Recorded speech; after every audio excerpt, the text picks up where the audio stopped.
ground, don't disregard it. Strip you off the ground, show you what heart is. Standing strong and proud, nothing can knock it. Let's get it started, it's the hardest. Talk around, don't disregard it. Strip you off the ground, show you what heart is. Standing strong and proud, nothing can knock it. Let's get it started. Yeah, get your boots ready. We're about to go on a trip where we wrestle, nobody settling or calling it quits. You're here for the grit, betcha this stuff is amazing. You're stumbling? Welcome to the bump in the apron. Step into it, the hardest part of the ring. Here to bring fun, yeah, in this art he is king. It's the best thing, making sure you don't tap out. Don't go soft with the hardest podcast out. And it's not just another one, it's clear.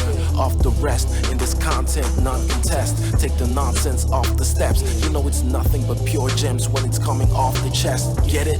Now it's time to sit and relax. Get your mind blown away, ain't no skipping this track. Have you paying more attention, no listening gap. Get everything I ever wanted, no giving it back. What's up, everybody? Welcome to the Apron Bump podcast. I'm your host, the hardest part of the ring, Kyle. How is everybody doing today? Hope everybody's ready to go cross the pond. And I ain't talking Perth. I'm trying to be topical. No, we are talking Progress Wrestling Chapter 34, Chapter 35. We're looking at Progress Wrestling in August of 2016, continuing the gallivant through the history of Progress Wrestling. Very kind of topical. Nowadays, I know Rev Pro just had a big show. Will Ospreay's last independent match, I believe, if I have that correct. If I'm wrong on that, come into my house and tickle me until I come. So, so vulgar for no reason. I'm sorry. It's like my defense mechanism is just to resort to that. This is a very highbrow podcast, and I will continue in that direction. What are we talking about? We're talking about Progress. That's right. We're talking about the Rev Pro show. Rev Pro making some waves nowadays. The entire British wrestling. I'm having a stroke. Daddy's having a stroke. The entire British wrestling scene seems to be on the up and up here in 2024. For various reasons. 2020 was not a good year for British wrestling, but good to see that there's still some big shows over there with some buzz, and this is all very relevant because Will Ospreay is a major focal point this month. This month being August of 2016, like I mentioned. We see kind of we'll get to it, but definitely some character trajectory. We got some stuff happening with Will Ospreay, and it's very thought-provoking, actually, weirdly. It's like not very obvious where they're going with it, which I like. It's piquing my interest. But we'll talk about it. And he's in some pretty dandy matches here, because we're going to be talking about two shows. We got Chapter 34 from Progress occurring on August 14th, 2016 from Manchester, England. And then we got Chapter 35 occurring on August 28th, 2016. So about 2 weeks after. And from the Electric Ballroom in London, their home base, kind of, sort of. So what are we going to be talking about today? We got a lot of good stuff to talk about here. Really the entire, I would say, the umbrella that encapsulates everything, and I ain't talking about Marty Skrull. The umbrella that encapsulates both chapters and really a lot of the previous chapters that we've been talking about, which, by the way, if you want to get up to speed, you want to hop on this journey from the beginning, go to apronbump.com, go to the episodes tab at the top, and you can select whatever era or promotion you'd like to hear me recap. Chronologically, I do a lot of different timelines on this podcast. We do the Monday Night Wars. We do Ruthless Aggression, Attitude Era, TNA, Ring of Honor, the golden eras of a lot of these promotions from companies big and small across 4 different decades. So, but if you want to hop on the progress train, you want to relive it from the beginning, from chapter 1 all the way, going through each chapter up until now, you can select Progress Wrestling, and that'll filter it down to all the progress reviews that I've done by myself and with various other guests. Some are very knowledgeable about the entire history of Progress. Some were a part of Progress, and I've introduced a lot of people to Progress too. So lots of different flavors of stuff, and lots of major stars today went through this company. So give it a check out, Ski, and Apron Bump on all the social. Just let me plug shit out of the way. Apron Bump on all the social medias: TikTok, Twitter, X, Instagram, Facebook, all that shit. Like, review, subscribe, join the Discord. All this is in the description. But let's get into it, baby. Chapter 34, chapter 35. And I keep like interrupting myself somehow. We are building to Progress's biggest show to date, which will occur on at chapter 36 the following month at Brixton. So it'll be occurring at the O2 Academy in Brixton, which is forgive me, I'm not too familiar on European geography, but from my understanding, it's like a portion of the O2 in London, England, but holds, I think, the show.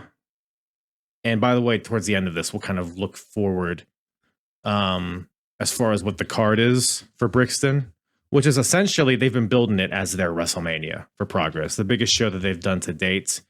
And there'll be about 2,400 people in attendance. And for reference, these shows that I've covered so far, they've capped out at about 700 people.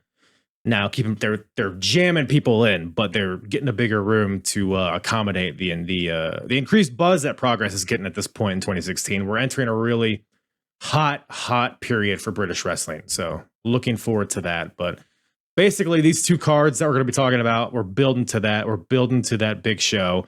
But we also got some really big matches on the way there that we'll talk about. We're going to talk about Will Ospreay and his journey this month, which is very interesting and very, very interesting matches too. We got the tag team championships. We got a tag match on night 1. And by the way, I'll be referring to night 1 and night 2. Night 1 being the Manchester show on the 14th. Night 2 being the London show on the 28th. So, but the tag team championships are defended on night 1, and then we got the number 1 contendership on the line on night 2. So we're building to that tag team title match at Brixton.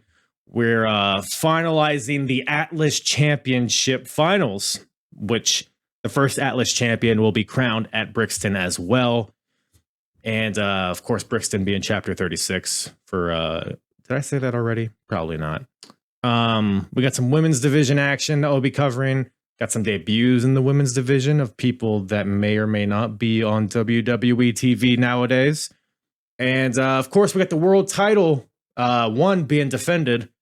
And also, we got some number 1 contenderships. We got potential 3-ways being created at Brixton. So, and some other tomfoolery along the way. But that's generally what we'll be talking about today. But let's start it off with Will Ospreay. I mean, I'm just so eager to get to this. I mean, let me just set the scene here, all right? So Will Ospreay, at this point, for context, in 2016, he has just won the Battle of the Super Juniors in New Japan. So Will's making a big name for himself in New Japan, which a lot of people listening, that's probably where you first heard of him, or at least it's where you are most familiar with his work. Now, of course, he's about to debut in AEW as of recording this, but New Japan is kind of where Will Ospreay really exploded on the global scale, I would say. So why that's important is that his priorities are kind of coming into question.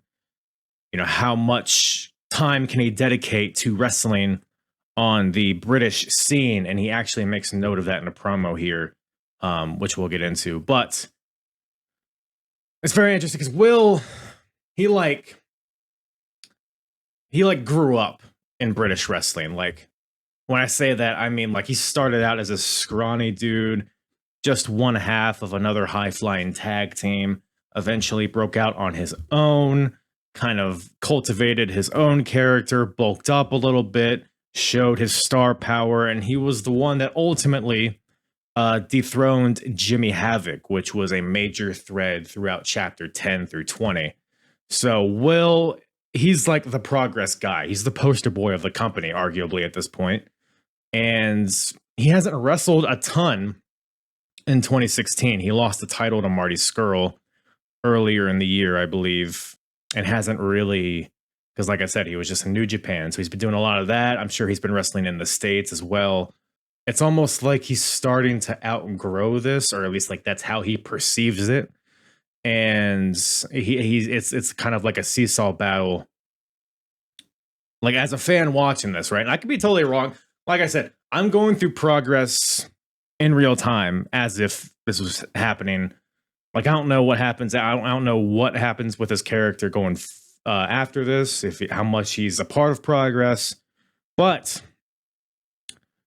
And we kind of touched on this on chapter 33 when he lost to Mark Haskins. And a lot of that match, he was being very cocky. And let's also, for context, remember 2016, we got plucky babyface Will Ospreay, the high flying, the classic, exciting, shaking the ropes, hopping up to the top rope, beating your chest babyface. He's not the cocky dickhead that he is now, bruv. So he's starting, but here, he's starting to get a little cocky. He's starting to be a bit of a dickhead, but he's trying to like bottle it up, which is like interesting to watch because it's like relatively subtle. You know what I mean? It seems like basically bottom line here is like it seems like we're working towards a Will Ospreay heel turn, which is very significant. Like because like I said, he was the top babyface in the promotion for pretty much up until this point. So it's interesting to see that kind of transition with Will. But how does this happen? Well, let's start off with night one, naturally. When he takes on, he being Will Ospreay, we have Will Ospreay versus Zack Sabre Jr. Ever heard of him? We got ZSJ versus Ospreay here in the main event of night one. And should note that this is a rematch of the Super Strong Style 16 tournament from a couple years ago, and we got the best aerial wrestler in the world going up against the best technical wrestler of the world. So a huge main event on night one, and it's we got the Yeti here apparently because Zack Sabre Jr. comes out with his head wrapped in tape, like his entire head, well not his like eyes and shit, but like the top of his head wrapped in tape. I guess he busted his head open on a ring post wrestling in Germany. Shortly before this, I don't know if it was the night before or a couple nights before, but he had to get a bunch of stitches in his head, so that's why his head is all wrapped up. And that kind of comes into play in this match because, look, we got Will Ospreay, Zack Sabre Jr., two good guys, two fan favorites. Will is trying to be a polite bloke by not attacking the head, so he doesn't strike the head of ZSJ in this match. I don't believe he does, or at least he tries not to. He tries to take a more technical approach, a more, attacking the body. All the stuff he does at this point, the moonsaults, the Phoenix splashes, the springboards, all that shit, right?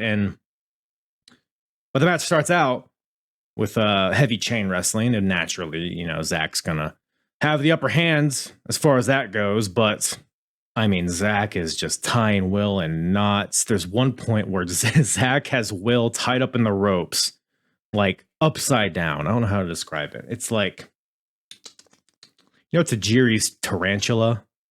Well, imagine that, but Will is like within the ropes, hanging upside down, and Zach just like kicks the rope so that the rope like guillotines his. Zach, I think, just makes shit up as he goes. I don't know if it's an actual move, but some really, fun stuff here in the opening part of that match. Various submissions and leg locks and neck locks from Zach, kind of dominating Will Ospreay here for like the first half of this match. But Will has a really slick counter out of a like a bow and arrow type move. He like counters out of the bow and arrow and like one fluid motion, does a handspring elbow up against the ropes, bounces back, hits Zach.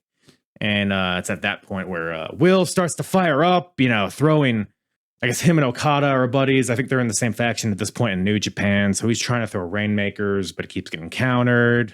I mean, I just noted like a few spots in this match that really caught my eye. Like Zach goes for a flying European uppercut, but Will catches him in midair in a backslide pin, which, I mean, the coordination for that is just unreal, dude. Because Will's throwing out all of his big stuff, but Zach keeps countering. So at some point, Will gets really fed up and just starts throwing these like really brutal knees. Like Zach's on the ground and Will's just like kneeing the shit out of him in the ribs. Like Zach's in the ropes too, and Will just won't stop. The ref's trying to get him off, but Will's like, no, let me get this skinny mummy wrapped piece of shit. And the crowd's starting to boo him a little bit because Zach's in the ropes, but Will didn't care. So we're starting to see that frustration within Will, because like I said, he hasn't won in 2016 yet in Progress. And you can see him, his anger starting to boil up. So, but ultimately, that being said, Zack Sabre Jr. is able to lock in a Cobra twist, which for those unaware, it's like an abdominal stretch, but with the outer leg wrapped around Will's head while also kicking him in the head somehow. He's a very wiry boy, this Zack Sabre Jr. I don't know how he puts his limbs in these places. And I should note that this submission, this Cobra twist submission with a kick to the head, it has a name. And the name of this move, according to RJ Singh on commentary, is Hurrah, another year. Surely this will be better than the last. The inexorable march of progress will lead us all to happiness. That's the name of the move. Fucking asshole. I don't even know what that's a reference to. Let's Google that. What even is that? It is a 2004 EP by post-rock band Youth Movie Soundtrack Strategies. This doesn't clarify anything to me, but whatever. Obscure reference aside, Zack Sabre Jr. gets the win here over Will Ospreay. I mean, just a great match. I mean, you see these two guys on paper. You kind of know what you're going to get. And they delivered on expectations, I would say. Maybe the match of the month.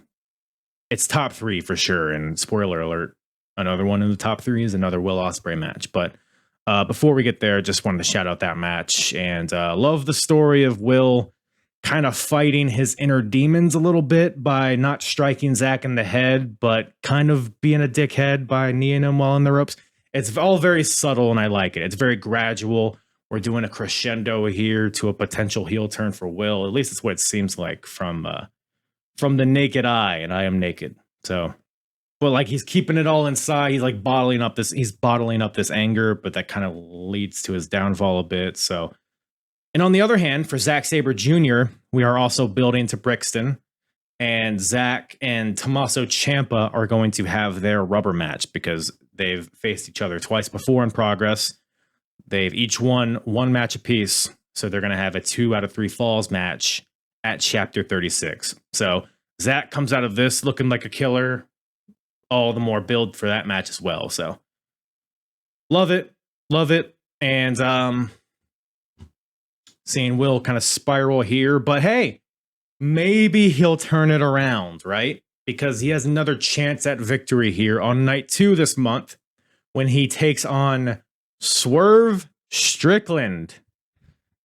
And holy shit. So I've actually I saw this on Twitter the other day. Somebody was asking, in terms of current day AEW, they were asking, is Swerve versus Will Ospreay, is that like the biggest match they could have at Wembley this year? And I saw that and I was like, well, gee willikers, pal, I'm about to watch their 2016 match. Let me watch it and get back to you. Now, I will say also, I did kind of recently, they had a match this year in 2016 for WXW in the 16 karat gold tournament which there's a clip that was kind of floating around of Will and Swerve having a dance off in the ring, which was something. But they followed that dance off with a killer match, the match of the entire tournament. The 16 karat gold is like one of the most prestigious tournaments in Europe. So they stole the tournament, I thought, so for sure. So surely I was throbbing at the mouth, frothing at the mouth. I mean, I was also throbbing as well, but not in the mouth. My penis. So Swerve, Ospreay, night 2, London. Spoiler alert. It was a saucy match. I mean, gee willikers, this was. Let me tell you guys something. First, like, I mean, taking notes for these like fast-paced matches is virtually impossible. I mean, it's almost impossible to just kind of like digest everything like with your mind as you're watching this. This match starts off like you can see like they're both waiting for the bell, and the second that it rings, they sprint towards each other and then just go to work. I mean, they're just bumping each other against the ropes, hitting the ropes, doing moonsaults over each other. There's a point where Swerve throws a roundhouse kick, but Ospreay does a backflip to evade it. They're trying to throw each other into the ropes, but they keep like parkouring off of the corner and bouncing out of the ring, in the ring. They're throwing kicks. They're doing flips. They're doing moss-covered three-handled family credenzas. Like, this match has it all, dude. 2016 Swerve versus 2016 Ospreay. It's a very different match than it would be today. But these guys, at this point, while they might be smaller in stature, you know, they've put on a lot of muscle in these 8 years, but they both had I mean, they're still both pretty high flying based, but 2016, man, gee willikers. It's well, actually, before we get into the match itself, let's talk about Swerve's music, because that's like his whole thing today, right? The Nana dance.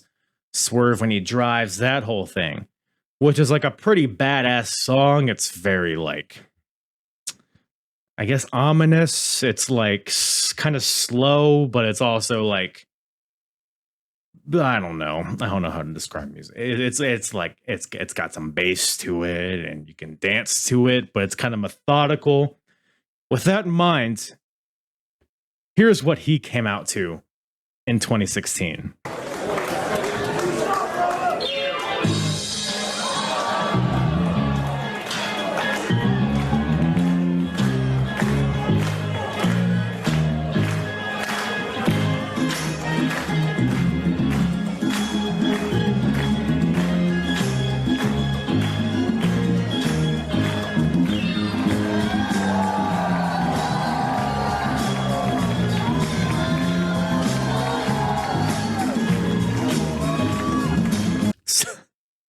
A little different than today, I would say. But so I'm like watching this match, right? I would say this match is kind of like two parts. It's the first half and the second half.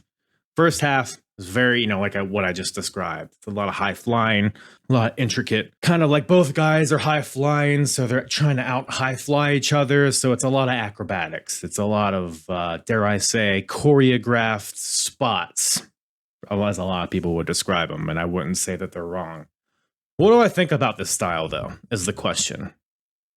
Because you know, Ospreay and Ricochet, like that's like the go-to one. I think it might have been around this time too, is when like Vader was bitching about them, and people is like, this is when it really kind of became a topic of discussion online about this style of like, are they working too much together? Does it feel like a fight? Can you immerse yourself in it, or is it just like a Cirque du Soleil performance more than a wrestling match? And to me, man, I think there's a time and a place for this, right? As I was watching this match, I wasn't sitting there like, oh, these guys are they're just dancing together. They're just doing a trapeze artist performance. Like, yeah, of course, like it's pro wrestling, but I thought it worked in the context of this match, especially with how it ended. I thought the intensity was there. I thought there was a good amount of intent with everything they were doing. And I was kind of questioning that too, because the dance off that I brought up earlier from a few months before this, I was like, okay, are they going to try to recreate that? Is this match going to be of the same vein? Is it going to be like comedy? But it wasn't. It was a very serious match, and I fucking loved it. I think I might put this a hair above the Will and Zach match, maybe. But they're like very close, and in my opinion, might waver, depending on the hour that you ask me. So overall, man, just an incredibly entertaining match. There's one spot where fucking Will's on the apron, Swerve is in the ring, Swerve charges Will. Will does a moonsault, lands on his feet on the floor. At the same time, Swerve does a front flip over the top rope and lands on his feet. So they both land on their feet on the floor at the same time. And then Swerve pops up Will, and then he lands on the second rope and does an Asai moonsault to the outside. This is very hard to kind of articulate, to kind of paint a picture, because it's just all in like, it's so, like I was saying, like you can't take notes on this shit. You can barely even understand what's happening as you're watching it in real time. So very impressive stuff here. But the reason that I don't mind this kind of this style here in this context is because the match progressively gets more aggressive. They're doing all the acrobatics at first, but then more strikes come into play. There's very stiff slaps and forearms and super kicks and stomps, and they're brawling on the outside a little bit. And I would say even the second half of this match is probably even better, because that intensity ramps up. You got Swerve hits this fucking German suplex on Will.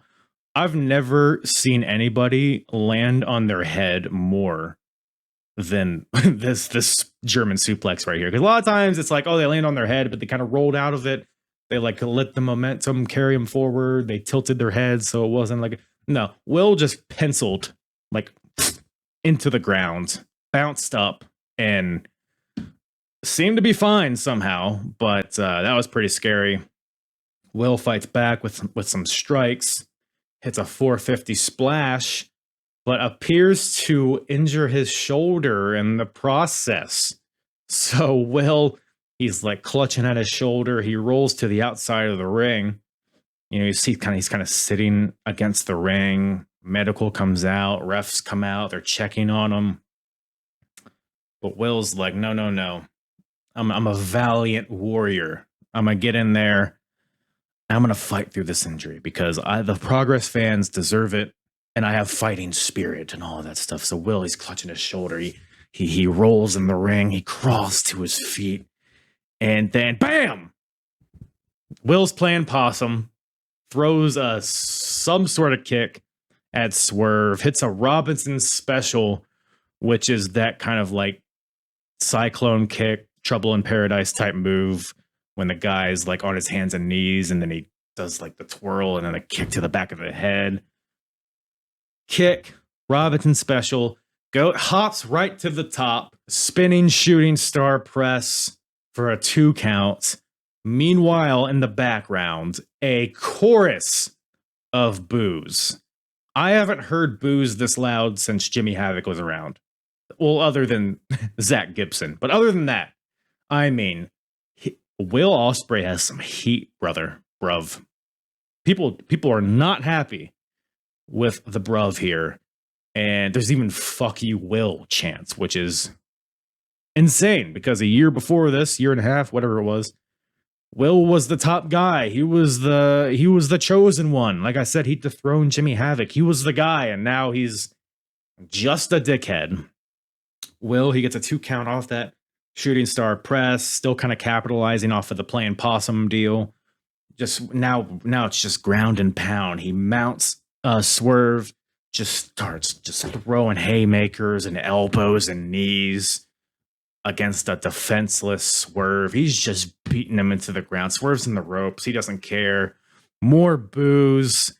Goes for the Os cutter, but Swerve counters it, throws the middle finger at Will Ospreay, hits him with a kick, hits him with the swerve stomp from the top rope, and then hits him with the JML driver for the win. So all of that stuff that Will did, he still lost, and Swerve gets his win in his Progress Wrestling debut.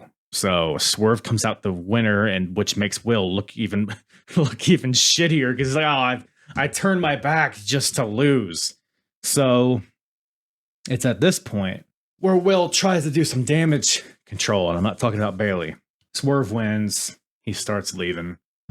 Will grabs the mic, and he's like kind of unhinged. He's like very much like disheveled, and he's like fighting to get his words out. And he's like, look. He apologizes to the crowd. People are like yelling dick at him or whatever. And Will's like, yeah, no, you're right. I am a dick. I deserve it. I shouldn't have done that. I don't know what came over me. Like it's this whole thing, right? Like he's apologizing to the crowd. He's apologizing to Swerve. They eventually shake hands. Swerve is still kind of like, oh, he kind of side eyes him when he does it, but they shake hands. Swerve leaves. And Will basically, he's talking on the mic about how he's been very busy lately. He brings up how he won the Battle of the Super Juniors, how he's been in Japan a lot, and he's basically saying that his schedule has become very full, and Progress basically isn't fitting into that schedule anymore. So he says that this isn't goodbye. It's, what did he say? He's like, it's not goodbye. It's pip pip cheerio. He says some stupid shit like that. But basically, he's saying goodbye to Progress for the time being. So I don't know if he's taking a break or if this is all just a ruse of some sort. But seemingly, this seems to be the end of his full-time run in Progress, which is very significant because, like I said, he's been the guy this, as far as I've been covering Progress. So we'll keep an eye on that. But I know he comes back eventually. How significant a part he plays in Progress, I'm not totally sure. But a very interesting trajectory for Will Ospreay. By the way, 2 incredible matches as well of this story. So for that reason, I loved it. I loved all of that. So we'll keep an eye on that. But why don't we talk about the tag team titles, huh? Let's talk about some championships. Let's talk about some Progress Wrestling shields. That's right, folks. Still no championship belts. Still these dumbass shields that the London Riots are carrying out to defend against War Machine. Y'all might know them as the Viking Raiders, Ivar and Eric. But no, we got the War Machine here, Hanson and Ray Rowe. So at Chapter 33, the London Riots and War Machine had their first match in Progress. And we talked about it in the previous episode, but that match, while it was pretty good, it was like there was something missing. Because if you know, like London Riots, they're brawlers. War Machine, I mean, you guys probably know, they're the big Viking assholes with the big hairy chests and hairy thighs. Like, we're not looking for hammerlocks and fucking European clutches and intricate chain wrestling count, which is like a lot of what that first match was. It was very technical. It was like surprisingly technical. It was like, let's see who's the better wrestler kind of thing. And it ended very abruptly with the Riots getting a win via roll-up with the tights held. So that cheeky victory also kind of lended a bit of tension between the two teams because it was like, okay, you had to cheat to win. This is horse shit. But now we got a tornado-style match at Chapter 34, Night 1. And my goodness, this match was incredible. Holy shit. This is what Daddy wanted from these two teams. Because like the Riots won their last match. They tried to shake the War Raiders' hands, or the War Machine's hands. And they shook them, but they were still pissed. So to open up this match, the Riots offer their hands to shake, but War Machine's like, nah, doggy, we ain't doing this again. Throwing hands immediately to the outside. People are getting thrown into the chairs ringside. They're brawling at the bar, throwing each other into the post. They're slamming each other on the basketball floor. It is just gnarly from the gates. I mean, chop battles. There's just striking after strike. This Hansen, there's chaos. Hansen comes through with a suicide dive on everybody. James Davis comes from the top rope with a flipping senton onto a pile of bodies. They're throwing knees. They're power bombing each other onto the apron. There's chair shots. And a lot of this match occurs on the outside of the ring. But it does eventually work its way into the ring. But like I said, it's a tornado-style match. So there's no tags necessary. So it's still chaotic even when it gets in the ring. But the best kind of chaotic. I mean, both teams are throwing out some really beast double teams. War Machine hits this combo in the corner where like Hansen will hit a splash in the corner. And then Rowe will hit double knees in the corner. And then Hansen does a Bronco Buster in the corner. And then we pick him up. And then there's a double power bomb. And then we're spinning onto the guy's knee. And the Riots they do like a fireman's carry. And then the other guy hits the guy with the boot. And it's a lot of chaotic stuff like that. But it was beautiful, beautiful. War Machine. So you know how the Viking Raiders used to do a move that they called the Viking Experience, where I believe Ivar would throw the guy up and then Eric would catch him into a power slam. They do that here, but off the apron. Or I think they try to do it on the apron, but they miss. It looked really nasty. But ultimately, the end of this match comes when it's a War Machine. They hit an insane chain of moves here, like a German suplex, an assisted Ushigoroshi, a power bomb, and then Hansen, who is Ivar, for those unaware, he goes to the second rope, but then he turns around, but then he goes to the top rope. He built to a top rope moonsault, and the crowd popped for every modification he did. When he was second rope, turn around, third rope, goes for the moonsault, hits it on Rob Lynch, but only gets a 2 count.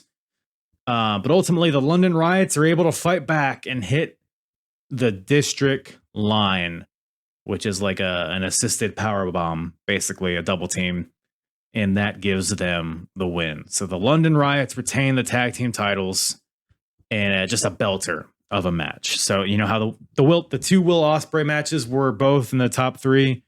This is the third one. Just an incredible match.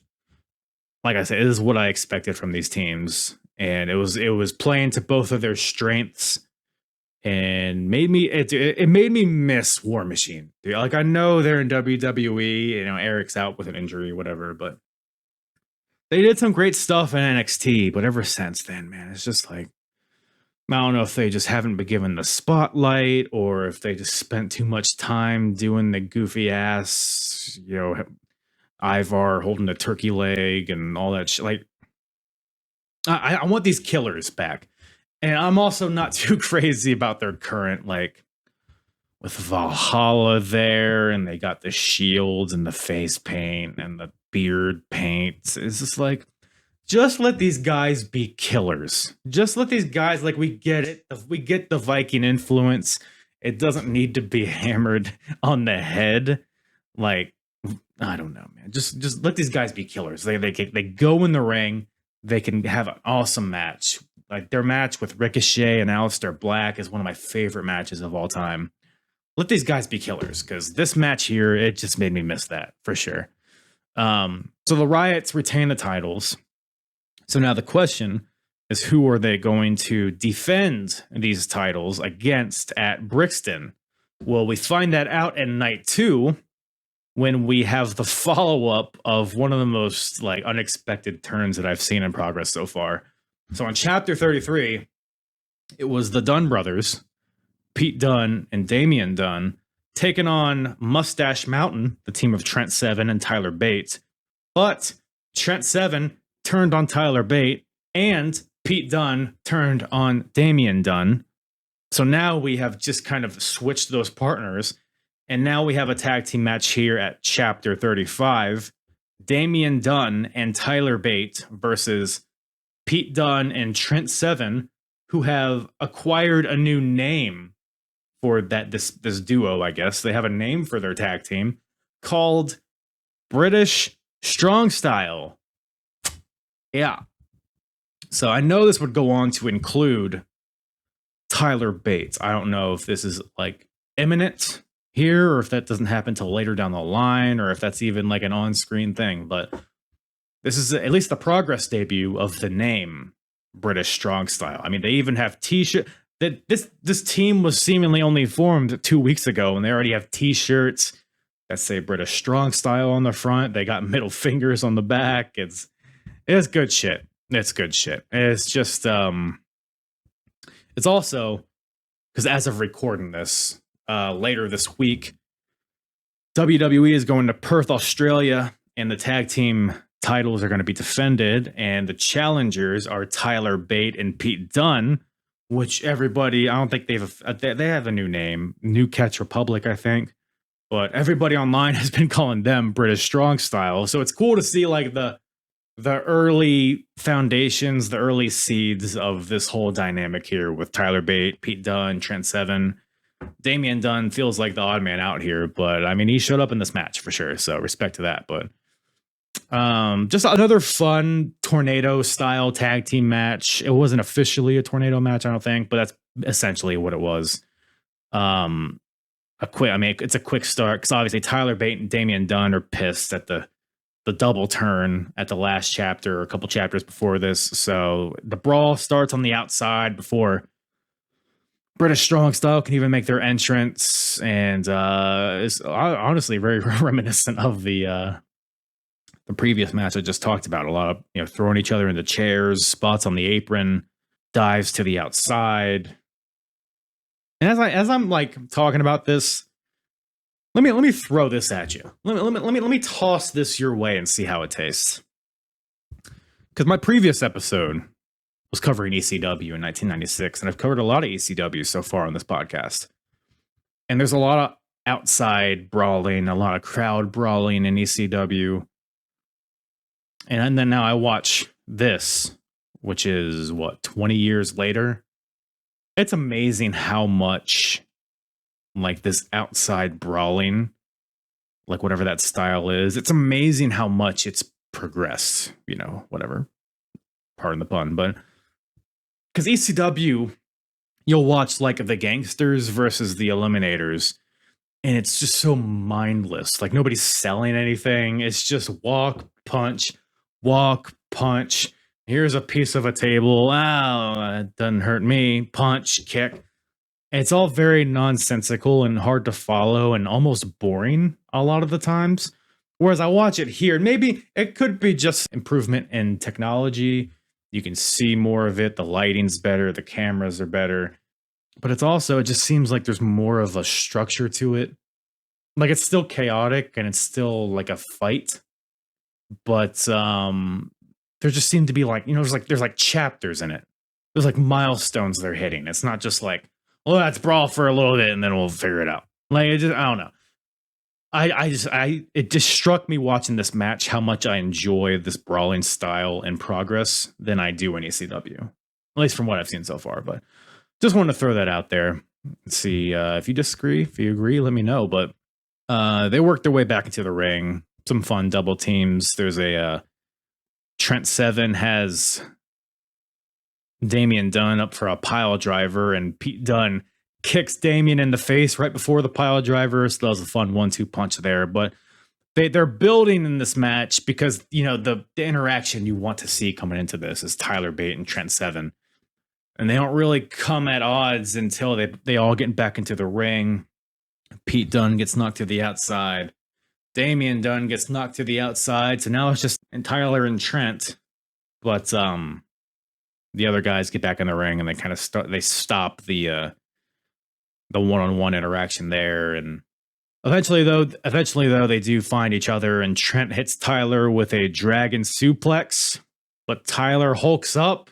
He tries to no-sell it, but then gets hit with a huge power bomb by Trent Seven right into a single leg crab for the tap out. So Trent Seven makes Tyler Bate tap out. I love he had the single leg crab, but he was like grinding his knuckles into his knee. This is a fun little detail that I liked about that. But so British Strong Style gets the win here.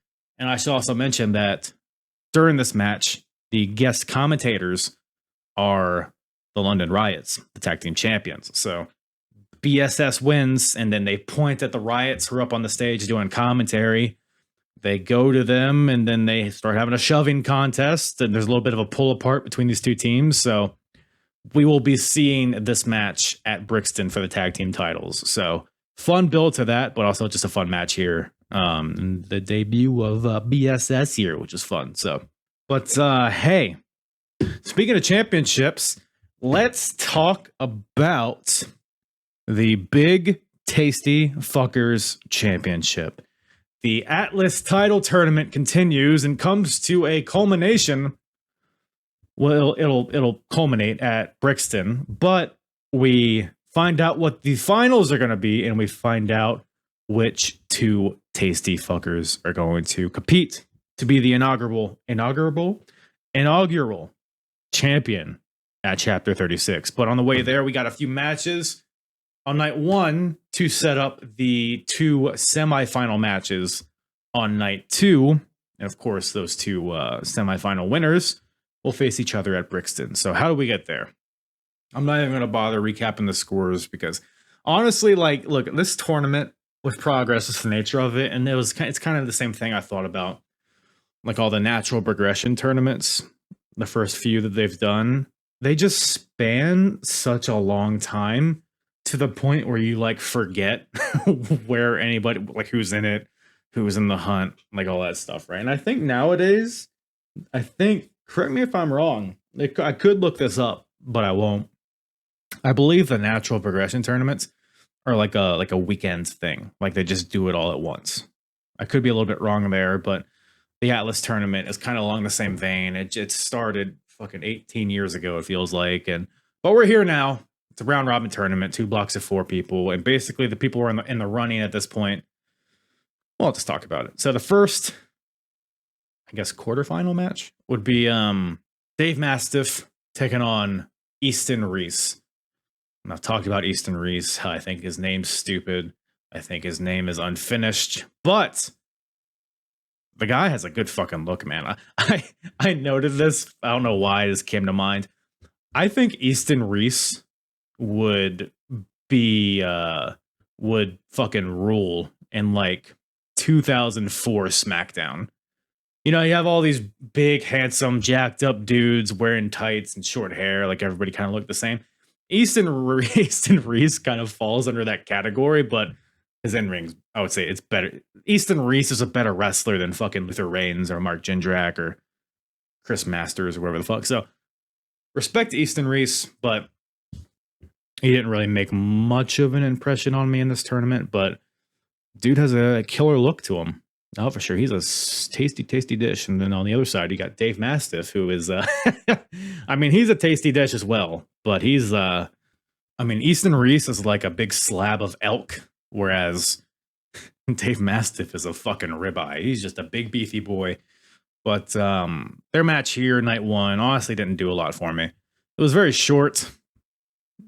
They kind of took turns doing impressive power moves against each other. Reese hits a big fall away slam onto Dave Mastiff. Dave Mastiff's a big boy, so that was very impressive. But ultimately, Mastiff just wins with a fucking small package out of nowhere. So Mastiff wins and moves on to the semifinals at night two. Also, there's sexual chocolate chance in this match, which is unclear if they were referring to like Easton Reese's Pieces, or if Dave Mastiff is just big and sexy white chocolate. I don't know. Maybe it's both. Maybe it just applies to all of the above. But so that was a match that happened. And also in night one, we get to see who faces Dave Mastiff in the semifinals on night two. We got Michael Dante versus Joe Coffey. This match was better than the first one as far as the Atlas tournament goes. Big lads slapping meat. You don't need to reinvent the wheel. Just have these big lads go in there and slap each other and run into each other and dock each other and all that stuff. So, I mean, it starts off, you get your obligatory big dick contest with the shouldering each other. Yeah, you hit the ropes there, lad. Hey, man. Or however Scots talk. Scottish is the worst accent, by the way. I just gotta get that out there. It's fucking insufferable. Sorry for my Scottish listeners, but we get some brawling on the outside, some forearm battles, a lot of smooth counters in this match. You know, Michael Dante, who's, you know, the secondary guy, teaming with Tommy End, and then you got Joe Coffey, who's a part of Gallus today. So on paper, you might not expect a lot out of this, but I thought this was a really good match. Both guys just going for bombs the entire match. No chain wrestling here. It's just, you know, I'm going to hit you with this fucking power bomb, and then I'm going to hit you with this suplex and lariats and all that stuff. But ultimately, Joe Coffey is able to hit a short arm lariat to the back of the head of Michael Dante, and then hits him with the full-fledged discus lariat, which he calls all the best for the bells. Hits Dante with it, pins him, 1, 2, 3. And gets the win here. So Joe Coffey goes on to face Dave Mastiff in night 2, which we'll talk about shortly. And but before we get there, we can't have a progress review without talking about the origin. Here I am on the road again. All right. Sorry, I get really excited. But the Origin's here, minus Nathan Cruz. I don't know if he's just wrestling somewhere else or if he's injured or what have you. I know he's on chapter 36, but he's not here on this month. But the other 3 guys are represented. El Ligero, Dave Mastiff, Zach Gibson. And we got 2 of those boys. Night 2, we have a 4-way match. It is El Ligero versus Zach Gibson versus Eddie Dennis versus Jack Gallagher. Just want to touch on this one real quick. Probably the most purely entertaining match, because you got the 2 Origin guys against Eddie Dennis and Jack Gallagher, who are 2 of the most lighthearted, you know, fan-friendly guys. It's almost more of a tag match at a lot of points, but then you got the leaning tension when, you know, like the Origin guys, they come face to face during the match, and then the crowd starts chanting sexual tension, which I thought was pretty funny. But Zach Gibson, so I've talked about his whole thing with his ring introductions. He'll grab the mic and he'll say, "I'm soon to be recognized as Progress is number 1, the world's number 1," all that stuff. And the crowd always boos him out of the building. I mean, to the point where you can barely hear what he's saying. But Zach Gibson, one thing about this boy, he's a thinker. So as the crowd is booing him, he hands the mic to El Ligero. Gibson goes to the backstage area, comes back out with a megaphone. I'll let this speak for itself.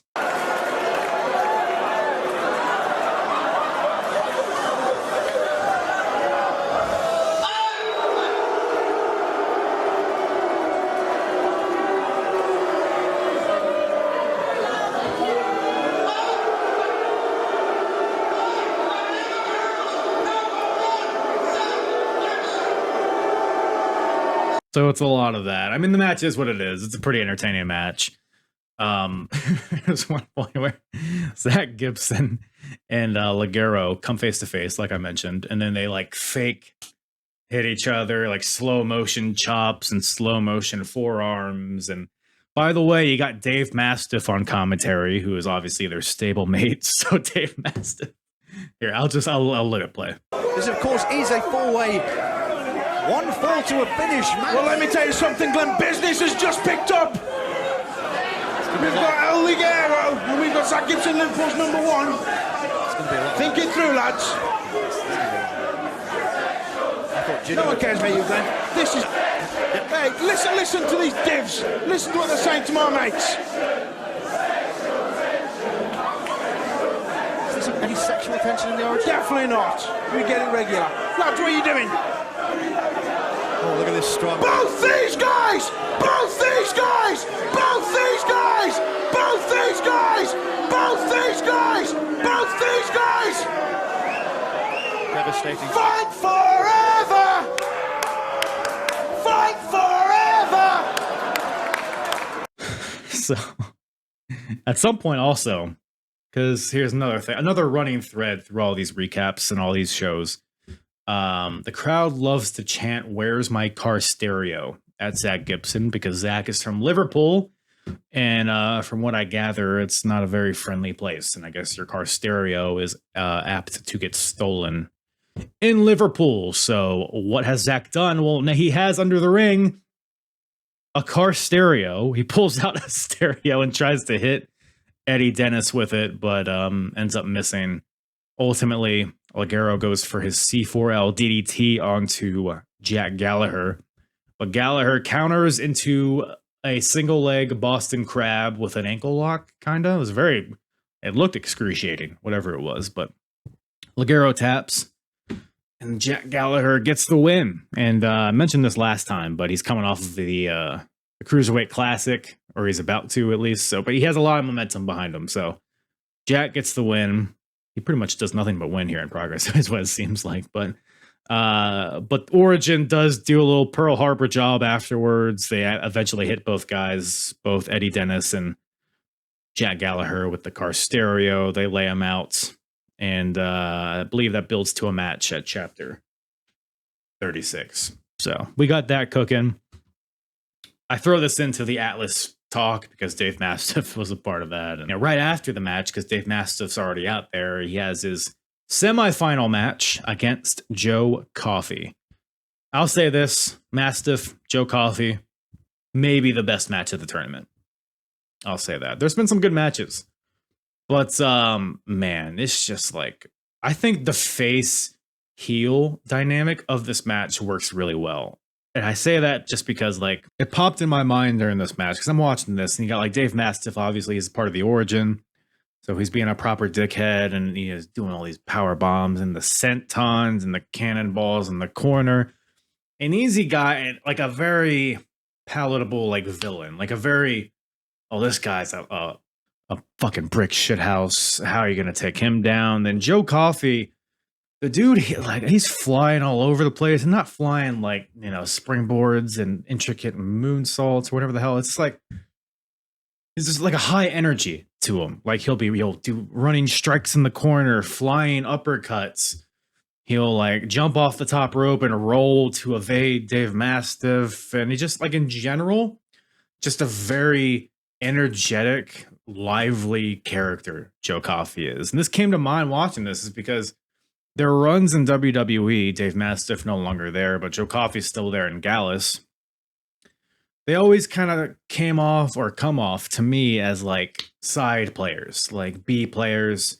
Not B as in, like, you know, they're not that great, but they never seem to be the top of the top. Like they always seem maybe like a gatekeeper role, lower mid card type guy, never super engaged in anything they're involved in on TV. But I'm watching them here because they're both opposites of what they were in WWE, or in Joe's case still is. And it makes me wonder, like, should Gallus be baby faces? I guess they were baby faces a little bit in NXT UK, and honestly, I thought they thrived in that as well for their run there. And Dave Mastiff feels like, oh, I'm good old Dave Mastiff, I'm a big old boy. But here he's a dickhead, and it comes off so. It feels like more of effective character positions for these two guys. I mean, you look at Dave Mastiff. I mean, big tasty fucker. he was the one that initially, when they announced this Atlas Championship, he was like, "Oh, I can't wait to see what big tasty fuckers are going to be involved in this tournament." But you look at Dave Mastiff, and big tasty fucker. I can't conjure up a better description for this guy. And also in this match, by the way, the match is incredible. They break the ring in the process. I believe it's like Joe Coffey comes off the top with a missile drop kick and misses, but he takes a bump in the ring, and the board comes up or something. But then Joe, later in the match, Joe does a springboard crossbody into the ring, and that like fixes it seemingly. So really need to, you know, they always hear on commentary, oh, I hope they reinforce the ring for this one. Maybe they should have here. I don't know. Joe Coffey ends up winning with the discus lariat once again, beating Dave Mastiff, and goes on to the finals in Brixton to compete to be the inaugural Progress Atlas champion.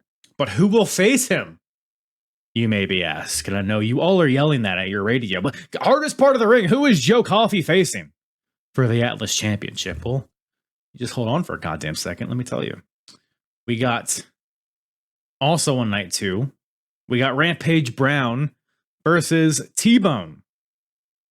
And another semifinal match. Obviously, the winner of this will face Joe Coffey in Brixton. And I'm going to be honest, Rampage, T-Bone, I was very distracted during this one. My wife happened to sit down next to me as I was watching this. And look, Progress.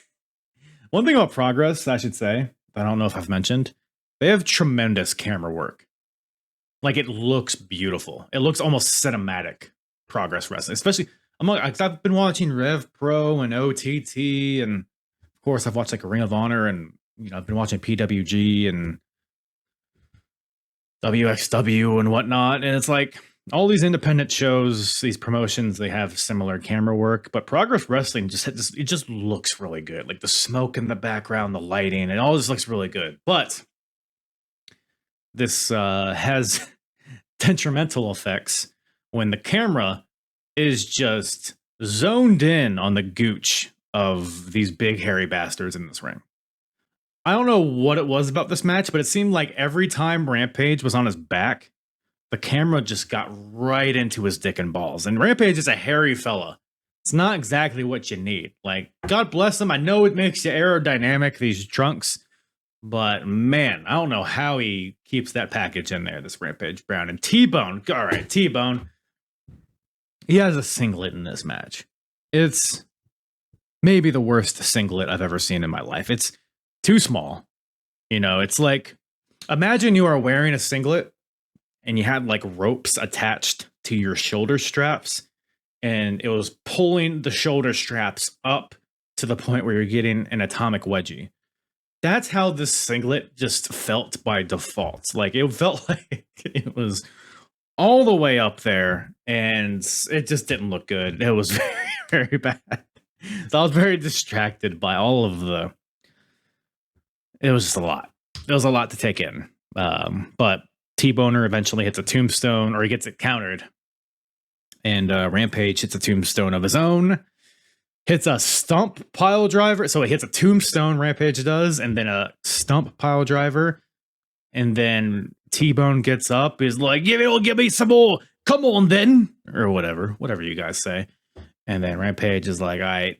And then hits a big old pile driver. One of the most brutal pile drivers I've ever seen. I mean, T-Bone's neck. Rest in peace, T-Bone's neck on this one. But Rampage gets the win. The match was what it was, but Rampage gets the win with a brutal pile driver and sets up the finals. Rampage Brown versus Joe Coffey at Brixton for the Atlas Championship. And it's interesting because Joe Coffey and Rampage fought each other within the tournament, and it went to a draw. So still unfinished business there. So that'll be a cool little story to tie up at Brixton. And looking forward to crown the first ever Atlas champion.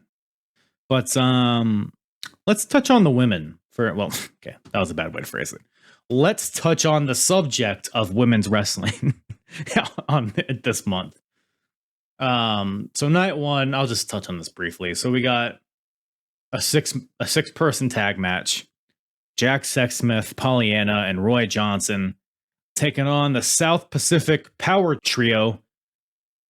Dahlia Black, TK Cooper, and Travis Banks, who recently debuted in Progress. Jack Sexsmith and Roy Johnson are typically like comedy-based characters, but they were all business here. We got a kind of a blood feud brewing between these because the Power Trio had been, like, TK Cooper had been punched Pollyanna in the face several times to cost her matches, and these teams have been at odds for quite a while now, but ultimately, even though Jack Sexsmith locks in Mr. Kako on TK Cooper, which, if you're unaware, it's Mr. Sacco, but with a condom.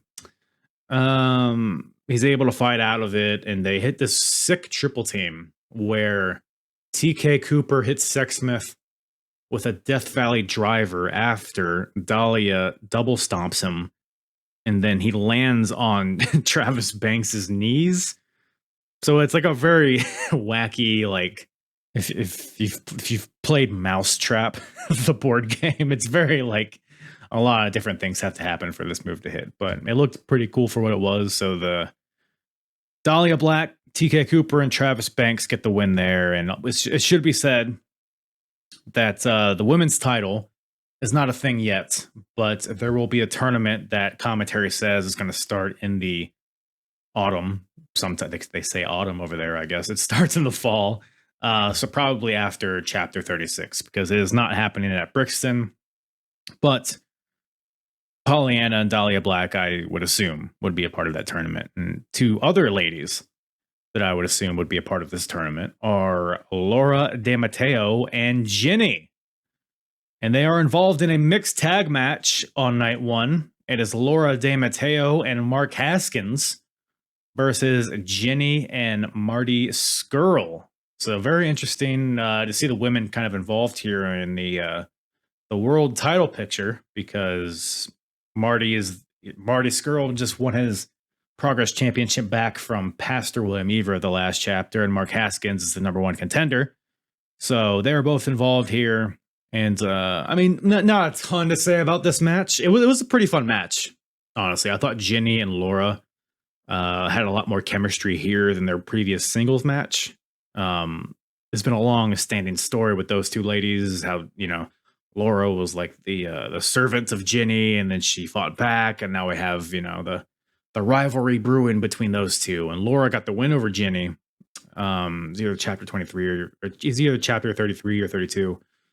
So Ginny obviously wants revenge, and then Mark Haskins and Marty Skrull want at each other, of course. The finish of this match comes when so Mark Haskins goes to hit Marty Skrull with a super kick, but Marty pulls in Laura, who is Mark Haskins' partner, pulls Laura in, and Mark Haskins accidentally kicks the shit out of Laura De Matteo, and Marty ends up throwing Mark Haskins out of the ring, and Ginny is able to capitalize on this and pins a knocked out Laura De Matteo. So still furthering that feud, and again, I assume they'll probably cross paths in the tournament, but we shall see.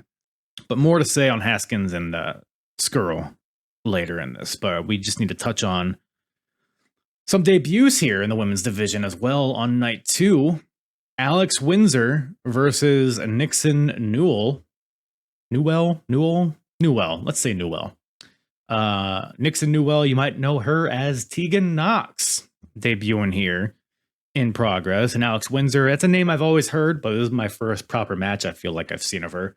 I thought this was a really good match. I thought it was a solid match. You know, nothing too over the top, nothing that'll make you write a letter to your mother talking about it, but it was fun. Nixon is super over at this point. I know she's made a splash in other promotions during this time period. She comes out to C'est La Vie by Bewitched, which was funny.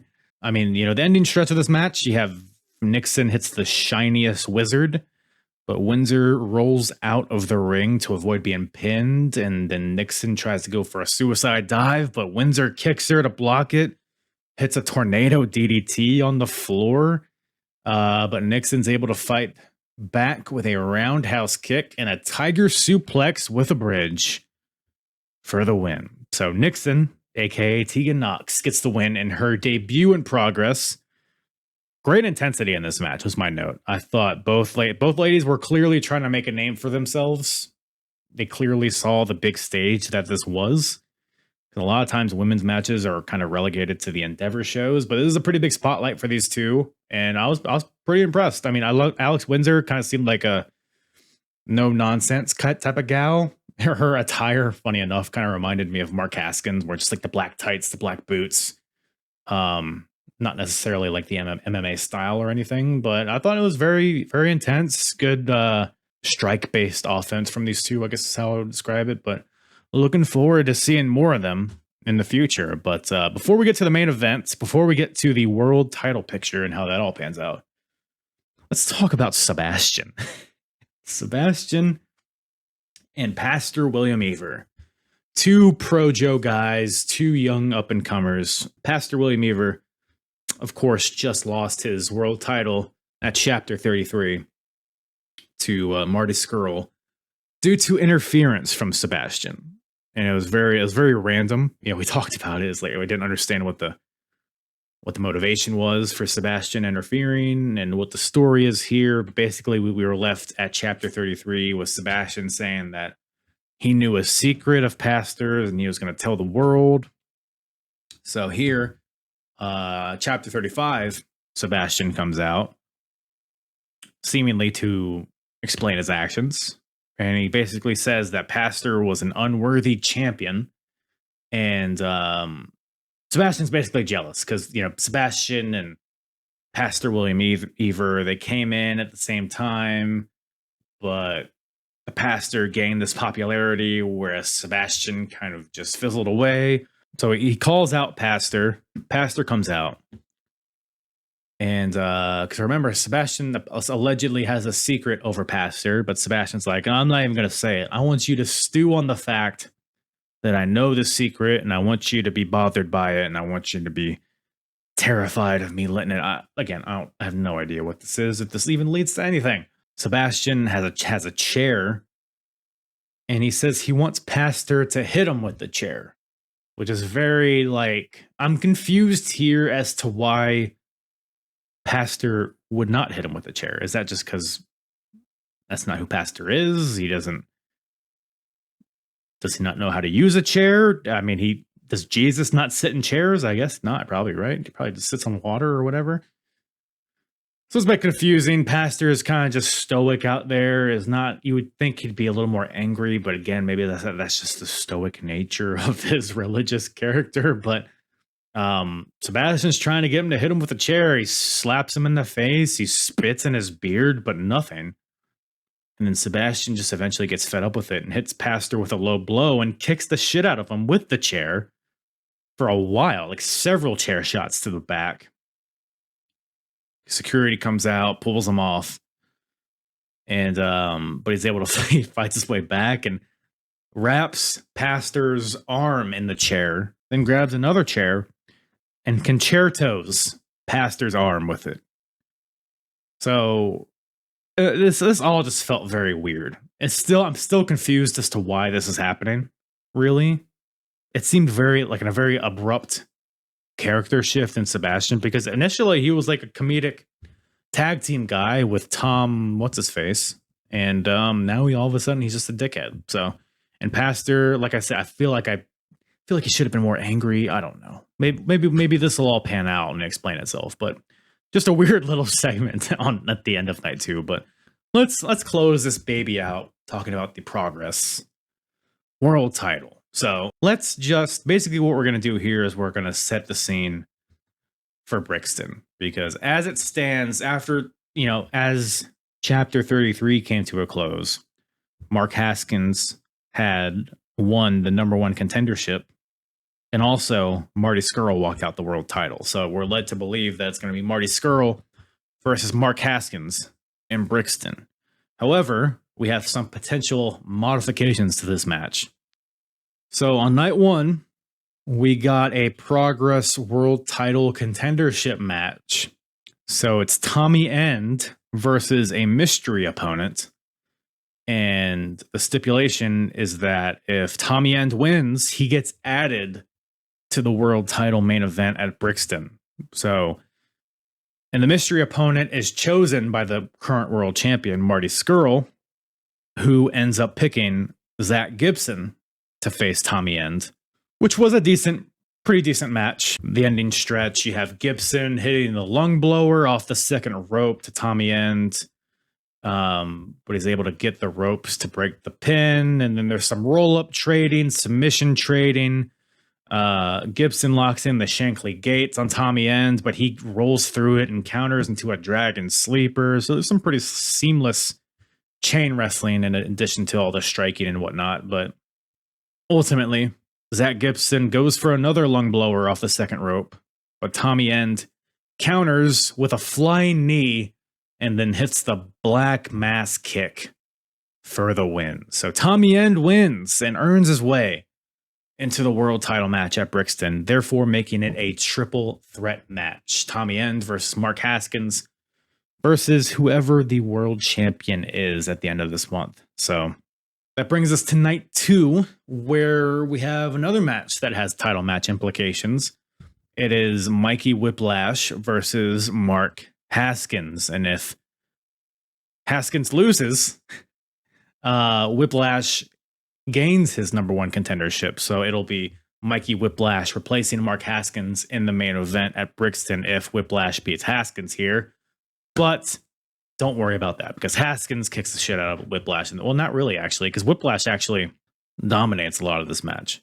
Actually, I should mention how this stipulation came to be, because both guys come out for the match, and then Whiplash grabs the mic, who he's still pissed because he beat Jimmy Havoc in a non-title match like years ago at this point and never got a title match. So he's desperate for a title match, and he basically says, hey, Mark, look, if you're going to go win and become a champion, you're going to have to defend that title anyways. So why not just add another defense? He's trying to convince Mark to put his number 1 contendership on the line.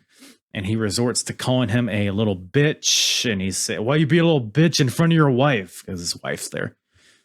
And then calls his son a bastard. It's like, Jesus. Then Haskins is like, all right, motherfucker, let's do it. That's a quote, by the way. And Whiplash controls a lot of this match. It's a power bomb on Haskins into the ring post. Hits him with another one in the ring, and then rolls him into a Death Valley driver, but only gets a 2 count. And Mark Haskins is able to fight back. Hits this really explosive suicide dive to the outside. Rolls him in the ring. Hits him with like a fireman's carry into a face buster, almost like an F5 type of move. Hits him with a super kick, and then locks in the bridging arm bar for the submission. So Haskins gets the win over Whiplash in a pretty good match. It's more like, I find that Haskins matches are typically like very like boom, boom, boom. But this one kind of was a little bit extended a little bit, more of a classic heel getting heat type of thing. But I thought it worked for what it was. I'm starting to, Whiplash's character is growing on me a little bit. Just kind of a creepy asshole. That's basically how I would describe it. And Haskins, I'll love anything Haskins is involved in. So, but that extended nature of the match also like made when Haskins fired up, it just amplified the emotion and everything. So I thought this worked for me. So we got Haskins solidifying his spot in the main event at Brixton, and we got Tommy End also involved. So the only question is, who's going to be the world champion going into Brixton? So that's where we have Marty Scurll versus Mark Andrews. Night 2 Progress World Championship match. It's the one defense that Marty made this month. Honestly, kind of a random matchup. I don't know necessarily what Mark Andrews... I guess maybe the thought process is that we're leading into Brixton, the biggest show in the history of Progress, and Mark Andrews is like the guy that's always been there, and he got screwed out of the title. Like, he won the title, but got screwed from Jimmy Havoc. So let's give this boy a shot to enter Brixton as the champion, I guess was the story here. But which oddly, so this match, so you got Mark Haskins is on commentary here. And honestly, the story here is almost more so. Even it's Marty Scurll and Mark Andrews, it's almost the story is more with Mark Haskins. Because eventually, Marty and Mark Andrews, they fight to the stage. They're brawling on the stage where the commentary table is and Mark Haskins is. Marty has a chair and he's threatening to hit Mark Andrews with it. But instead, he turns around and chucks it at Mark Haskins. And just like the sound of like the headset falling off and the chair hitting him. Oh, maybe I'll throw some audio in here. I mean, it's just aesthetically pleasing to the ears.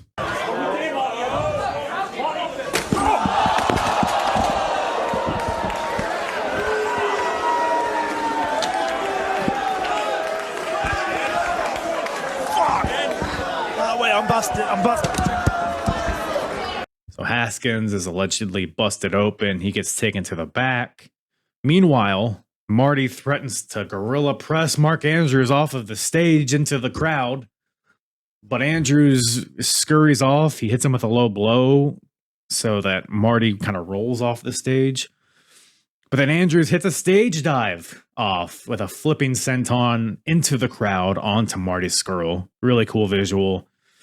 But they fight back into the ring, and Marty's able to hit a suplex into a chicken wing, but Mark Andrews gets to the ropes.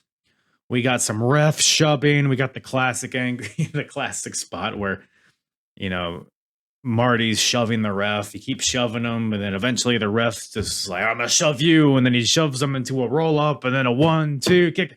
Just really, really fun energy towards the end here. Mark Andrews goes for his shooting star press, hits it on Marty Scurll. 1-2, foot on the ropes. The crowd popped. I think the crowd thought that he won because the ref actually hit the mat on 3, but didn't see the feet. So match continues, more chaos, and then among the chaos, Marty Scurll locks in the chicken wing and gets the tap out. So Marty retains the title in a pretty good match. So he will go on. So this completes the picture. So at Brixton, we will have a triple threat match. Marty Scurll defending against Tommy End and Mark Haskins, which, who daddy?